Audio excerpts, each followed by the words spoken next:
L'ANFH, l'Association nationale pour la formation du personnel hospitalier de la région Provence-Alpes-Côte d'Azur, donnait la parole le 17 novembre 2020 à des organisations hospitalières pour présenter leur initiative remarquable en termes de RSE. L'occasion également de faire le point sur les enjeux d'une démarche en développement durable en santé. Un séminaire en distanciel conçu et organisé par l'agence Primum Non Nocere. Voici Olivier Thomas, fondateur de l'agence Primum Non Nocere, décarboner le secteur de la santé.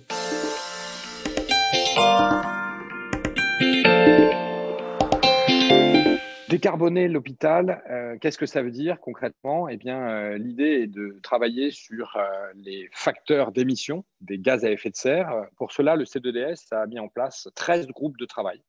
13 groupes de travail pour présenter un livrable à l'automne au gouvernement pour, d'une part, mettre en lumière les actions exemplaires, mais également proposer les lois qui permettront demain à l'hôpital d'avoir les moyens de décarboner son organisation. Juste un petit focus très rapide. Nous avons actuellement des grandes modifications en termes réglementaires. Nous avons le Ségur de la santé avec 7 actions sur la RSE, la Convention citoyenne qui va mettre en œuvre 146 points, dont notamment ce qu'on appelle le CO2 score, c'est-à-dire l'étiquetage carbone des produits et des services. Nous avons le plan de relance également avec 100 milliards d'investissements, dont un tiers qui seront consacrés à la transition énergétique, avec un focus spécifique sur l'hôpital. Et bien sûr, la Haute Autorité de Santé, enfin je dis bien sûr, ça n'était pas autant que ça, qui va maintenant rendre obligatoire les 45 items sur la RSE, alors que jusqu'à présent, ils n'étaient qu'optionnels. Alors si on rentre un peu dans le détail de l'impact carbone des hôpitaux, voici quelques chiffres qu'il faut avoir en tête. Le secteur de la santé est responsable de plus de 4% des émissions de gaz à effet de serre net mondiales. C'est exactement le même chiffre que l'aviation civile. Voilà, on est à égalité aujourd'hui avec l'aviation civile. Et l'Europe se positionne, le secteur de la santé européen se positionne en 3e position mondiale dans le secteur de la santé et représente 12% de l'empreinte totale mondiale des émissions en santé. Et en France, le secteur de la santé, vous connaissez ces chiffres, mais en amont, je préfère vous les rappeler. Eh bien, ce sont plus de 17 milliards d'euros d'achats par an de produits ou de services, plus de 700 000 tonnes de déchets par an, 100 millions de mètres carrés de bâtiments à entretenir, chauffer et refroidir. Une moyenne, vous le verrez un peu plus loin, de 470 kWh par mètre carré et par an. Ça, c'est la consommation énergétique que l'on va devoir diviser par 4 dans les années qui viennent. Une consommation d'eau très importante aussi, de près de 500 litres d'eau par journée résident ou journée d'hospitalisation. Et ce sont 18 millions de patients qui visitent nos établissements de santé par an. Alors, nous avons réalisé un observatoire du CO2 hospitalier en agrégeant les données de tous les bilans carbone que nous avons réalisés. On a sorti des ratios d'équivalent CO2 par journée d'hospitalisation. Un hôpital, ça peut être entre 46 bornes basses et 100 équivalents CO2 par journée d'hospitalisation, avec une moyenne de 73 équivalents CO2. Ça ne vous dit rien, mais ça vous permet, lorsque vous aurez votre propre bilan carbone, de vous positionner par rapport à une moyenne nationale et par votre spécialité. Les consommations de kilowattheures par mètre carré et par an, si je reprends le MCO, on est à une moyenne de 540 kilowattheures par mètre carré et par an, en sachant que pour un bâtiment neuf, l'objectif visé est de 50 kilowattheures. Vous voyez le chemin qu'il nous reste à faire. On va avoir besoin de l'ADEME dans les années à venir. En ce qui concerne l'eau, c'est pareil. Nous avons des données sur de nombreux établissements. On a sorti des ratios sur le secteur MCO. On est à plus de 445 litres d'eau par journée d'hospitalisation, en sachant qu'on a des bornes hautes jusqu'à 800 litres, ce qui permet aux établissements de définir leurs priorités sur ces sujets.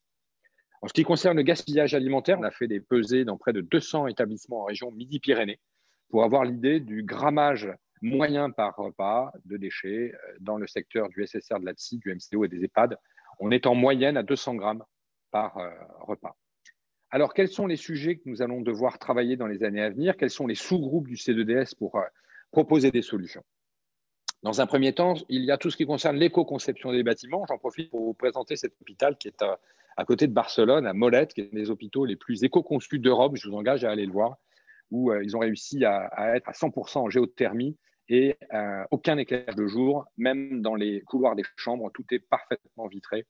C'est une réalisation incroyable. Donc, éco-conception des bâtiments, ça permettra de générer beaucoup d'économies d'énergie, mais l'éco-conception des soins, eh bien, c'est aussi un moyen de réduire son impact carbone de manière très importante. Autre thématique connue de tous, c'est l'énergie directe, l'énergie indirecte, l'autoconsommation, les énergies renouvelables. Je ne peux pas m'empêcher de citer l'hôpital de Carcassonne, puisque l'hôpital de Carcassonne est quasiment en autoconsommation. Il y a maintenant des soutiens, des financements, des aides et des objectifs sur le sujet. J'en profite pour vous rappeler la loi Elan, qui nous oblige à réduire de 40% nos consommations d'énergie d'ici 2030. C'est un vrai défi pour notre secteur. C'est pour ça que nous demandons et nous redemandons depuis quelques années la création d'un fonds pour la rénovation énergétique du secteur. La qualité de l'air intérieur versus qualité de l'air intérieur, mais aussi consommation d'énergie. La ventilation fait du bruit, donc on va mettre du scotch, ou par un manque d'entretien des bondes de ventilation, et bien ça permet de clairement surconsommer de 20 à 30% l'énergie, et ça peut très simplement s'économiser. Autre chapitre majeur dans nos métiers, la restauration éthique et durable, avec tout ce qui concerne les circuits courts, les bas carbone, ce gaspillage alimentaire que nous avons aujourd'hui comme objectif et que l'ADEME va soutenir grandement. La politique d'achat responsable avec un nouvel outil, le Lab RSE, qui vous permettra de militer pour des achats responsables avec des produits innovants et moins impactants.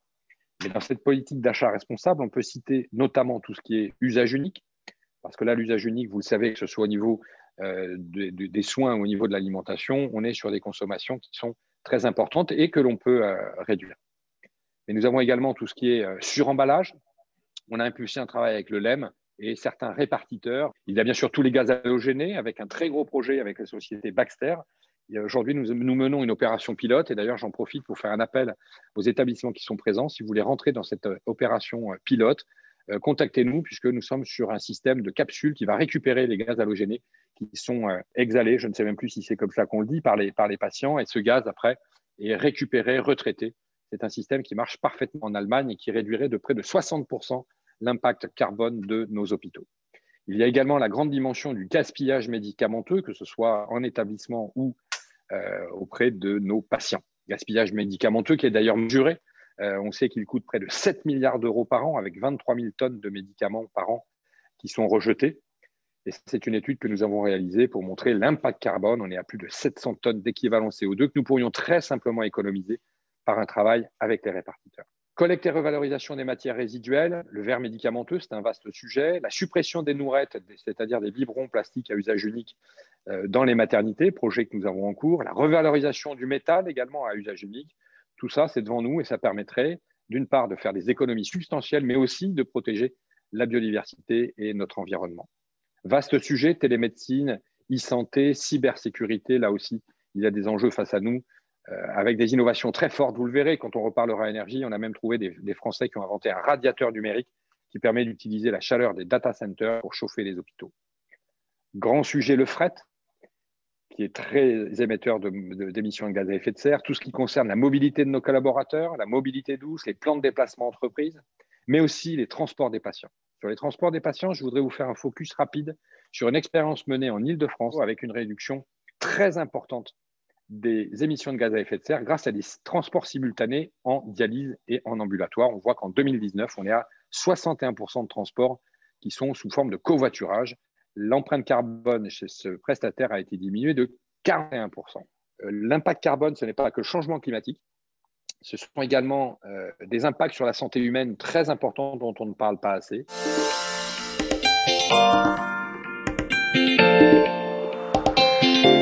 Un podcast produit par la NFH et réalisé par l'agence Primum Non Nocere.